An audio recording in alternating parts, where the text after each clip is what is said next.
Dear Esther, I have lost track of how long I have been here and how many visits I have made overall. Certainly the landmarks are now so familiar to me that I have to remind myself to actually see the forms and shapes in front of me. I could stumble blind across these rocks, the edges of these precipices, without fear of missing my step and plummeting down to sea.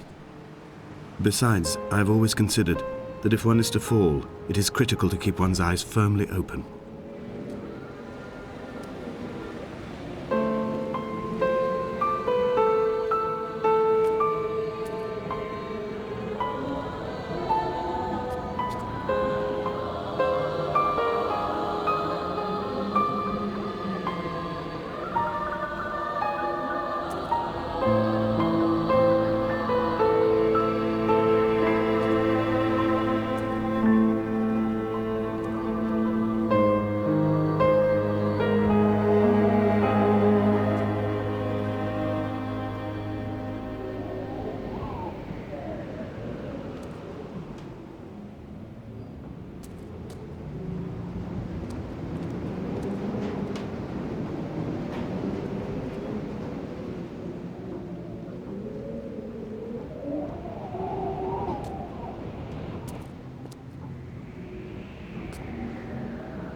Donnelly reported the legend of the hermit, a holy man who sought solitude in its most pure form. Allegedly, he rode here from the mainland in a boat without a bottom, so all the creatures of the sea could rise at night to converse with him. How disappointed he must have been with their chatter. Perhaps now, when all that haunts the ocean is the rubbish dumped from the tankers, he'd find more peace. They say he threw his arms wide in a valley on the south side, and the cliff opened up to provide him shelter. They say he died of fever 116 years later. The shepherds left gifts for him at the mouth of the cave, but Donnelly records they never claimed to have seen him. I have visited the cave and I have left my gifts, but like them, I appear to be an unworthy subject of his solitude.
There was once talk of a wind farm out here, away from the rage and the intolerance of the masses.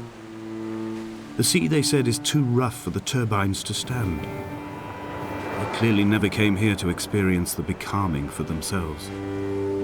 Personally, I would have supported it. Turbines would be a fitting contemporary refuge for a hermit. The revolution and the permanence.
Dear Esther, I found myself to be as featureless as this ocean, as shallow and unoccupied as this bay, a listless wreck without identification.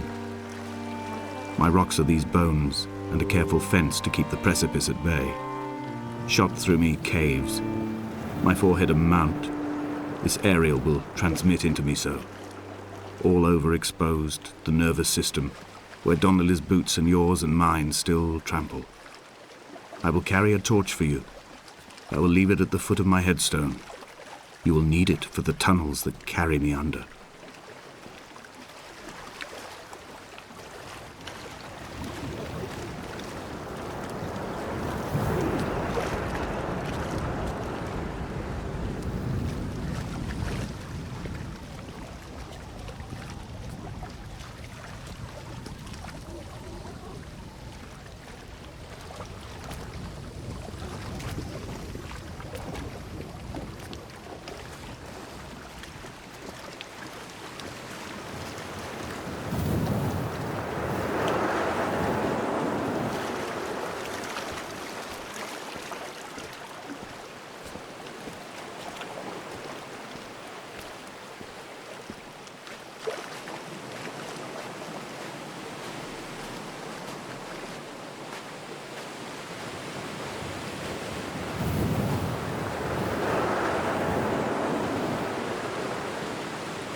A wonderful sight.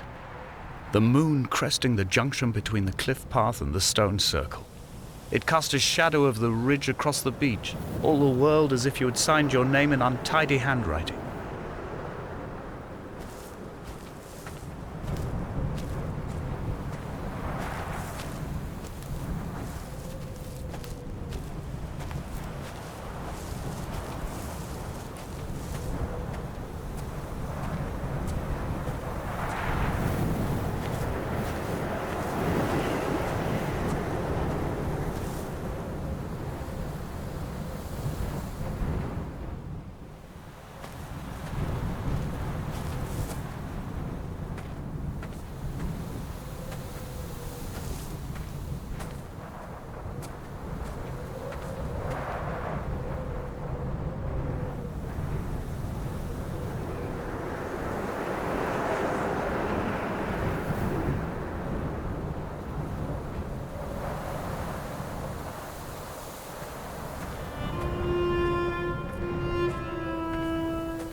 When someone had died or was dying, or was so ill they gave up what little hope they could sacrifice, they cut parallel lines into the cliff, exposing the white chalk beneath. You could see them from the mainland or the fishing boats, and know to send aid or impose a cordon of protection, and wait a generation until whatever pestilence stalked the cliff paths died along with its hosts. My lines are just for this, to keep any would-be rescuers at bay. The infection is not simply of the flesh.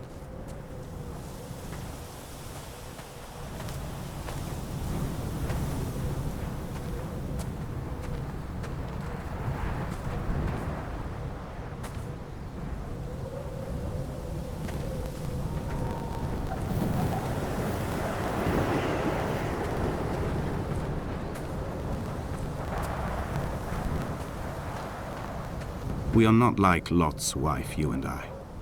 We feel no particular need to turn back. There's nothing to be seen if we did. No tired old man parting the cliffs with his arms. No gifts or Bibles laid out on the sand for the taking. No tides turning or the shrieking gulls overhead. The bones of the hermit are no longer laid out for the taking. I have stolen them away to the guts of this island, where the passages all run to black, and where we can light each other's faces by their strange luminescence.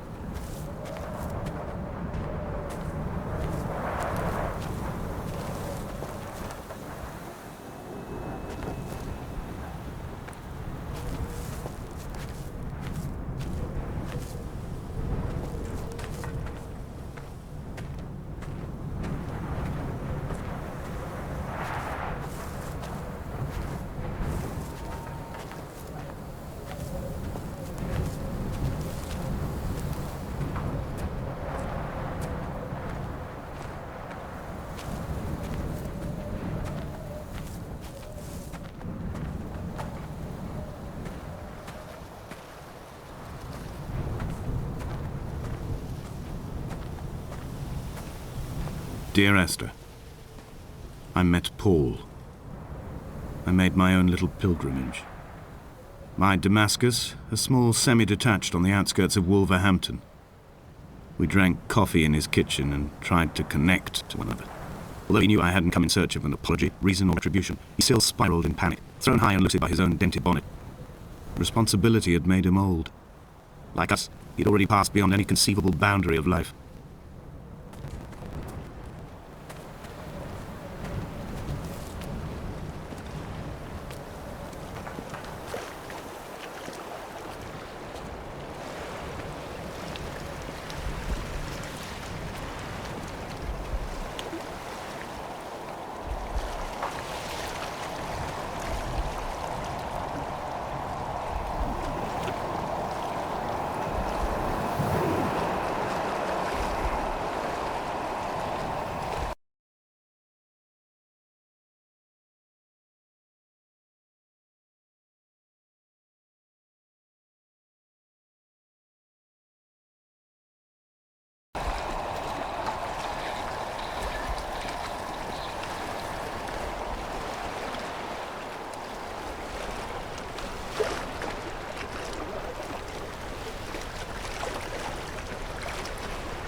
This hermit, this seer, this distant historian of bones and old bread, where did he vanish to? Why, asked the farmers. Why, asked Jacobson. Why bother with your visions at all, if you're just to throw your arms up at the cliff and let it close in behind you and seal you into the belly of the island, a museum shut to all but the most devoted?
still maintains he wasn't drunk, but tired. I can't make the judgment or the distinction anymore. I was drunk when I landed here, and tired too. I walked up the cliff path in near darkness and camped in the bay where the trawler lies beached. It was only at dawn that I saw the bothy and decided to make my temporary lodgings there. I was expecting just the aerial and a transmitter stashed in a weatherproof box somewhere on the mount. It had an air of uneasy permanence to it. Like all the other buildings here, erosion seems to have evaded it completely.